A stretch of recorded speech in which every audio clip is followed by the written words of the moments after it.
What determines whether a guy is an alpha or beta male? In this episode, you'll hear about what traits we attach to both types of men with actual examples from Reddit comments. We'll do some analysis and try to tie it to trending topics, so watch until the end and drop a comment about what we talked about. But, before we get started, welcome Earthlings to Redditamin, a channel dedicated to popular and trending topics as well as tricks and tips to manage your daily life and relationships. Click like and subscribe and I promise you won't be abducted by aliens while you sleep. On AskMen Reddit, a question was asked: how widespread is the alpha-beta mentality? Here in my Eastern European country there isn't as much toxicity between chads and supposedly beta males. Not even girls act like such bitches when rejecting someone. It's almost exclusively internet idiots only. When it shows up in reality, it's because those internet idiots have opened their mouth and forgot that real life isn't their anonymous online persona. People who believe in alphas and betas are dumb. Men who think women are bitches for rejecting them are also dumb. The creation of the alpha and beta myth started with a researcher studying wolves and noticing one was more respected and followed, and he came to the conclusion he was the top dog, the alpha. It wasn't until after he published his book about it that he realized that the alphas were the parents. He was just watching younger wolves following their mom and dads. He tried to tell people, but it was too late, and people somehow thought that wolves must be close to humans and have those traits too. So began a toxic legend of alpha and beta males. I've seen it most prominent in three groups. 1. People on the internet. 2. People who are grasping for something to make themselves seem manly to others. 3. People who are overladen with tasking at work and trying to argue that everything is fine. Outside of those groups, I've seen very little of the mentality. Alpha males of Reddit. Example 1. Subreddit, AskMen. Question: how do I stop holding a grudge? Alpha: you need to get even and deal with that person. Grudges are bad because they don't get resolved. Don't listen to the invalids in this thread with their gay self-acceptance BS, get even. Beta: you need to accept that it's already happened and that reopening old wounds is unproductive. Don't need to forgive them, just need to accept that it's already happened and there's no use in still being angry about it. Example 2. Subreddit, AskMen. Question: fellow men, what do you think women talk about? Alpha: judging by the comments in this thread I think there are a lot of men not getting any. Beta: if we're making generalizations, women's conversations seem to be more grounded in reality. Life, work, people, places, activities. Men sometimes go off the deep end into weird hypothetical stuff. These are, of course, generalizations. It's best to treat people as individuals.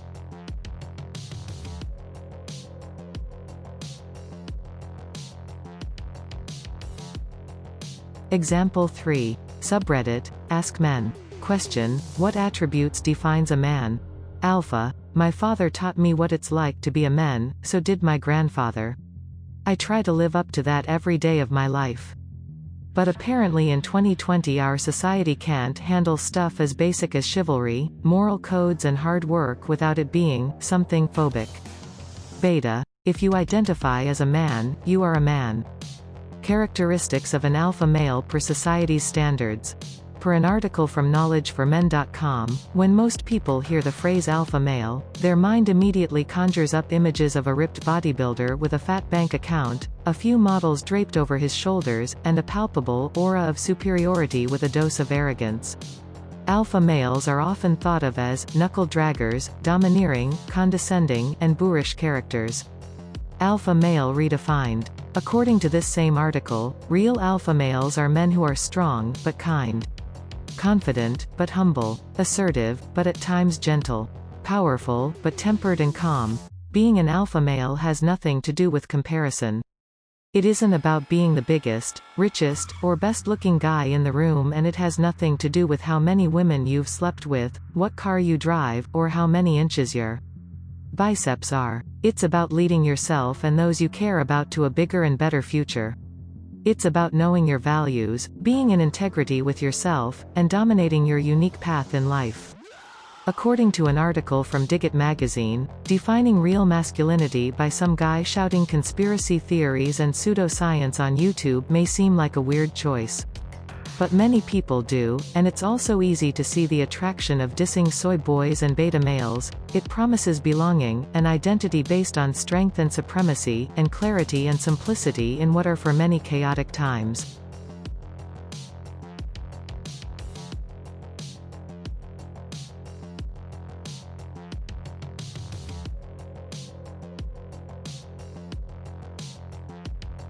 Stereotypical characteristics of a beta male are feminine, e.g., preferring art and dance over hunting and boxing. Are homosexual or bisexual. Are emotionally sensitive. Are highly expressive. Are vulnerable. Are intellectual. Rock a bitching man bun. Cuck, beta, new male, pajama boy, and now soy boys. There's no shortage of terms intended as insults to describe supposedly unmanly men nowadays. Per Urban Dictionary, soy boy is slang used to describe males who completely and utterly lack all necessary masculine qualities. This pathetic state is usually achieved by an overindulgence of emasculating products and/or ideologies, men who are feminized, in other words. True beta males are alpha males in disguise. Beta males are not always weak, unattractive, nice guys, who let the world walk all over them like a doormat. The stereotypes of alpha and beta males are negatively impacting men's lives in our culture. Having big muscles, lots of girlfriends and a cool car doesn't define whether you're alpha or beta. A true beta might be muscle-bound but needy and desperate for approval from others like his dad or friends. He's miserable and trapped. Imagine a guy named Jason that makes $65,000 a year, has a skinny body, likes to read, and married his high school sweetheart. Now imagine a guy named Ben who makes 7 figures, sleeps with beautiful women, is a shredded ex-Marine and drives a Porsche. Which one is the alpha? According to social media and our cultural biases, it's Ben. But the truth is Ben feels weak and inadequate. He can't hold down a relationship even though he'd love to get married and have kids. He's terrified, if he changes his life to be happier people will think less of him. He's strong on the outside and fragile on the inside, so he's our beta. You see Jason, although nerdy as hell, is satisfied and happy with his life. He loves his job as a physical therapist. He sets his own hours and considers his wife his best friend. Oh, and that 5-year-old Chevy Spark he drives, gets really good gas mileage, so don't laugh. Jason is someone who knows what he wants and isn't afraid to go after it. He's a self-confident alpha male in disguise.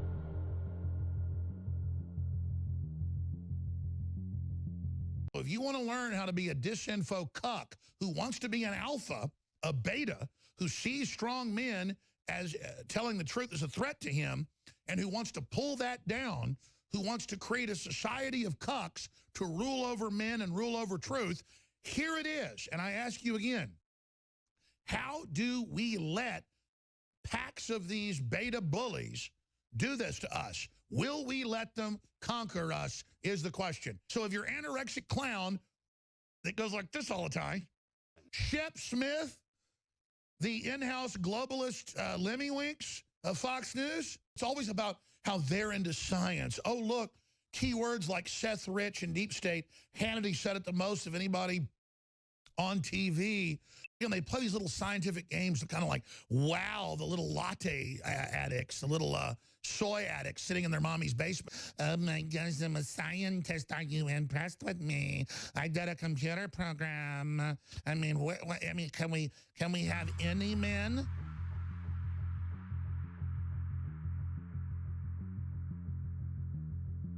I realize that humans don't fit into neat little boxes, and there are times when a man slips into a beta mode, like maybe after a loss or illness. But our culture and the world needs more men that don't follow the herd, chase after their dreams, and rock the boat when it's necessary. Also, just for the record, there really aren't alpha or beta males or females.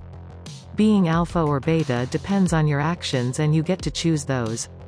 Side note: stereotypes can have nuggets of truth in them. Someone like John Lennon, for example, who would be viewed as a beta male type, admitted he was physically abusive to the women in his life, which fits the true beta dude description quite well. That's all for today's episode, humans. Tell us in comments about an awesome alpha male you know and what makes him so amazing. Let's get those stories out about guys who kick ass in life and follow their dreams. Don't forget to subscribe to get notifications anytime I post a new video. Click like and stay awesome. Gracias por visitar mi canal de YouTube. Por favor, me gusta y dime en los comentarios de dónde eres.